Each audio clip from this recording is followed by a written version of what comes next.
Colorado Pork Green Chile. So for this recipe, we're going to be using 1.5 pounds of pork stew meat.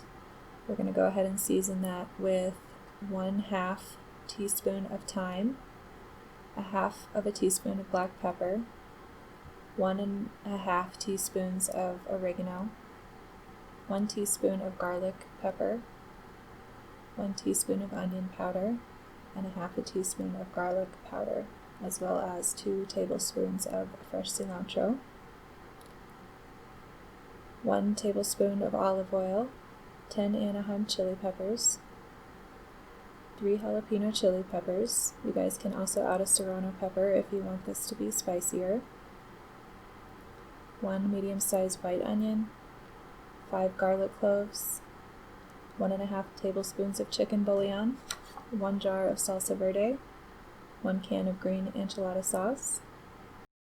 So the first thing that we're going to want to do is just to season the pork, and I've already washed this and patted it dry. It has a little bit of moisture on it, but I think it's going to be okay. So what you're going to want to do is just pour your olive oil down over the pork, add in all of your seasonings,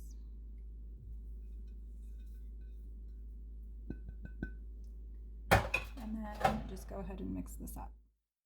And after you get that well combined, you just want to set that aside, let that kind of marinate for just a minute. And then we're going to go ahead and we are going to roast our chilies. And so you can do this on the stove top, you could even do this outside on your grill, but I'm going to go ahead and do it in my oven and just do it under the broiler. General rule of thumb when you're searing meat, you want the meat to be at a room temperature, you want the meat to be dry, and you also want your pan to be nice and hot. So you never want to put meat into a cool pan. Alright, so our pan is ready to go. I'm just going to go ahead and just put a tiny bit of oil in the bottom of the pan. I like to use olive oil most of the time, but it's definitely your preference. Then I'm just going to add the pork meat to the pan. Just like that. And this is what you want to hear. Now, take your time with this process. Don't try to rush it or cook the meat all at one time. Go ahead and let the pan kind of do the work, and we're going to get some really good color on this meat.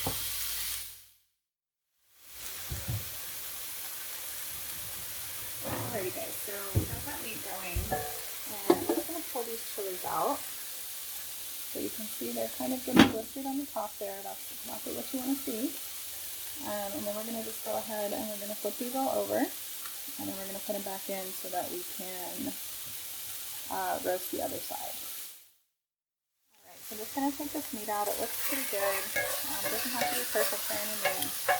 What we're going to do is I'm just going to throw it right into my crock pot, because we're going to just cook this entire meal right into this crock pot. So maybe a couple pieces I'll leave in here. I'm going to go ahead and get that in the crock pot, and then I'm going to get the other half of our meat seared. So I got the other half of the meat in, and again, you guys just want to leave it alone. You don't really want to mess with it too much. Let it kind of sit there. It's not going to get this color on it that we got on this other meat here until it sits on the bottom of the pan for a minute. So don't be too impatient. Don't worry, you're not going to burn it. You really kind of got to play with your stove and get to learn what your kind of medium high is going to be so that you can properly sear your meat. So I'm still waiting for that meat to get finished, that second round there. In the meantime, I'm going to go ahead and just start adding the other ingredients into the crock pot. And so I'm going to go ahead and pour this whole can of this green chili enchilada sauce in. And again, this isn't really for anything but just kind of like a base for the green chili. There's not a lot of flavor in this stuff. It's not really a product I would recommend using on its own. But when you combine it with other things, it's not that bad. Okay, I'm going to add the onions. So I just dice this up into just kind of like a medium dice, because this is a stew and not necessarily a sauce. The veggies can be a little bit bigger. If you did want to make it into a sauce, I would just probably cut them a little bit smaller. Same thing with the garlic. I'm going to add that in. Okay. And I'm just putting these ingredients in raw. And then we want to go ahead and add the entire jar of salsa verde. So I just finished adding in all of that pork meat, and now what I'm going to do is I'm just going to go ahead and deglaze this pan with 2 cups of water. this is going to do is it's going to pull up all of that flavor that we just got stuck onto the bottom of this pan while cooking that pork. And it actually is also going to clean your pan out, so it's going to get all that stuff off there for you. And then I am going to go ahead and add this into the crock pot as well. Alright, so the liquids is in there. I'm going to go ahead and add our bouillon. It's 1.5 tablespoons of that. And then my green chilies aren't quite finished roasting, so what I'm going to do is I'm going to go ahead and turn this on and get this kind of warming up, because crock pots do take a minute to kind of get going. And one other ingredient I actually forgot to mention that I'm going to go grab right now is I like to put a can of stewed tomatoes in this. Again, this is a stew, not necessarily a sauce, and so it's very chunky, and me and my family, we eat it with, you know, just in a bowl, just with like toppings on it, such as sour cream and cheese and avocados and cilantro and just really whatever you really want to put on top. So, alright, so I got my canned tomatoes. This is just like a regular can of diced tomatoes. I just feel like these types of canned tomatoes hold up a little bit better with the long cooking process than fresh tomatoes. So, mix those in. Alright, so here's my green chilies. They look great. I'm going to go ahead and flip them over. The more roasted they are, the easier it is going to be to get the skin off of these. And green chilies have, these ones in particular, have sort of a, like a really papery skin. You can see that. It's not pleasant to eat. But like jalapenos, their skin is a little bit thinner, so it's not really as big of a deal if you don't get all of their skin off. In fact, I like to leave that on the jalapenos. So I'm going to go ahead and let these finish roasting, and I will return. Alrighty, so I just got my chilies out. They look perfect. What you're going to want to do now is, I just have a Walmart bag here. I'm just going to go ahead and just place the chilies in the bag.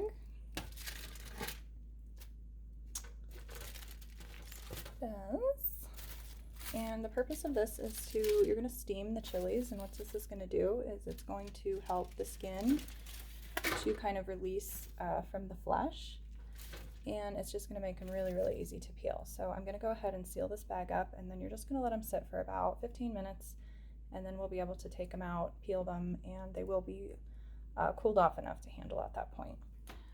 Jalapenos, I'm not going to take the skins off just because I kind of like that charred flavor that they have. But I'm going to take the seeds out because my kids don't really like the spiciness of them. So if you want it more spicy, just leave the seeds in. So I'm going to set these aside, and then these have been steaming. I'm going to go ahead and rip the bag open, show you guys really quickly they look like. So you can see skin just peels right off of them, and you can just kind of run your fingers underneath to separate it, and then you just pull it right off.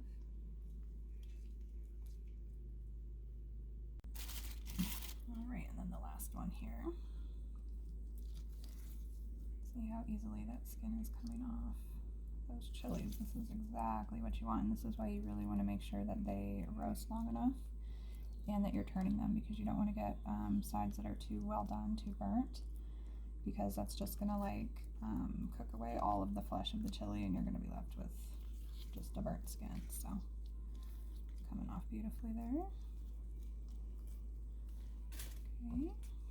And these are slimy little suckers, so you definitely want to keep that in mind if you're doing this over your trash can. I'm just going to pull all these seeds out real quick here. Alright, and then we have all of our chilies. And all I'm going to do is going to turn them, and I'm just going to slice them into strips.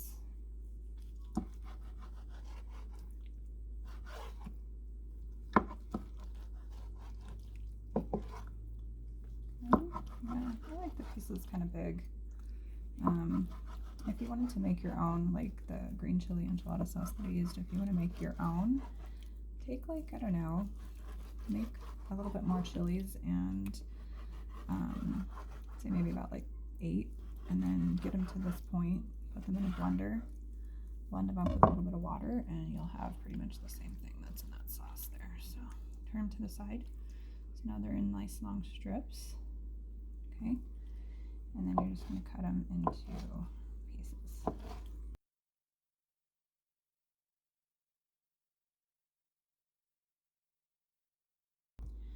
I'm just going to kind of scoot those over, and then I'm going to do the same thing with the jalapenos. Cut them in little strips, and just cut them in tiny little pieces.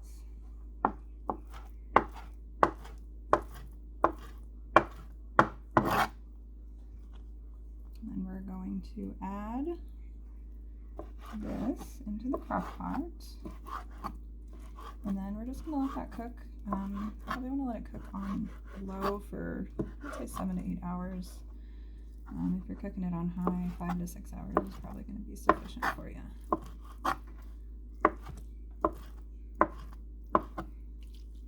Alright, there we go. Now we're going to go ahead and we are just going to add all of the chilies to the crock pot.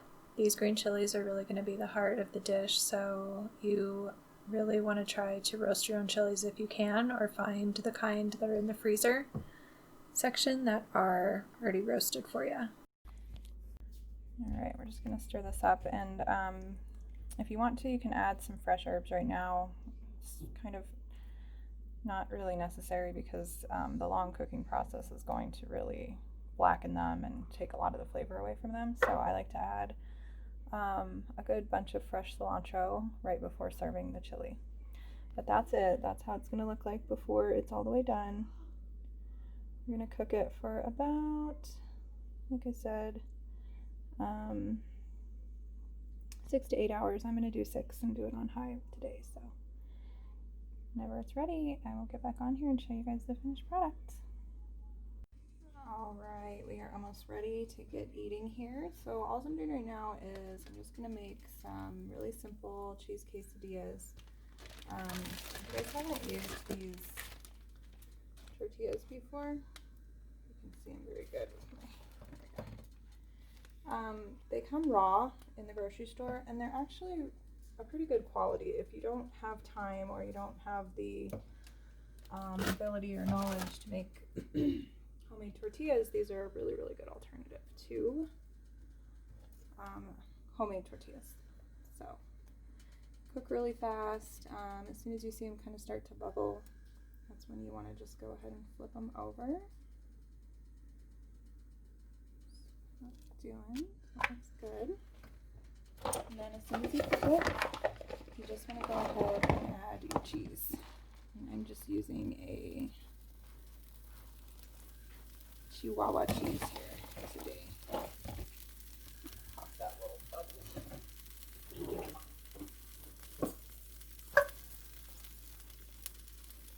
And get that air out of there because that is going to burn the crap out of you. Alright, there we go. Just put a lot of cheese on there.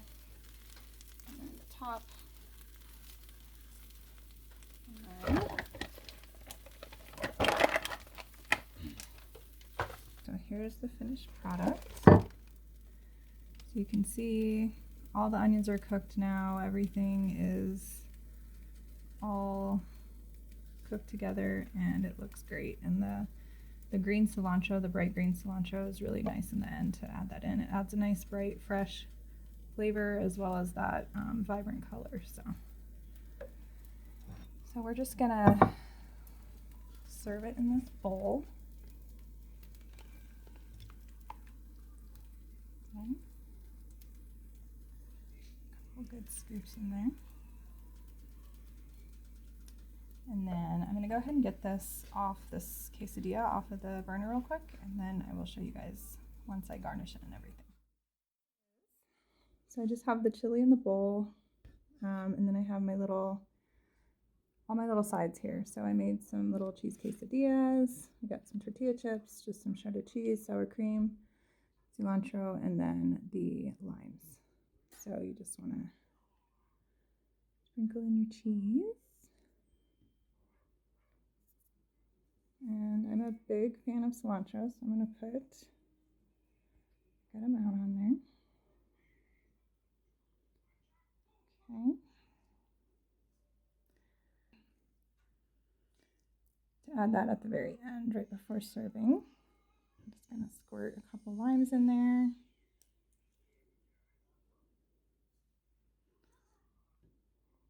And then you can just stick your quesadillas.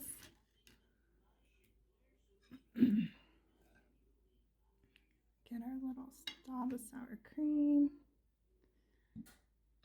And there you go. Colorado pork green chili stew. All right, you guys, well, that's it. Colorado pork green chili. It is a great recipe. It's really simple. It's really easy. It's an affordable recipe, and it's a fantastic meal. You guys are going to love this. Your family's going to love it. Anyone that tries it is really going to like it. So, cheers.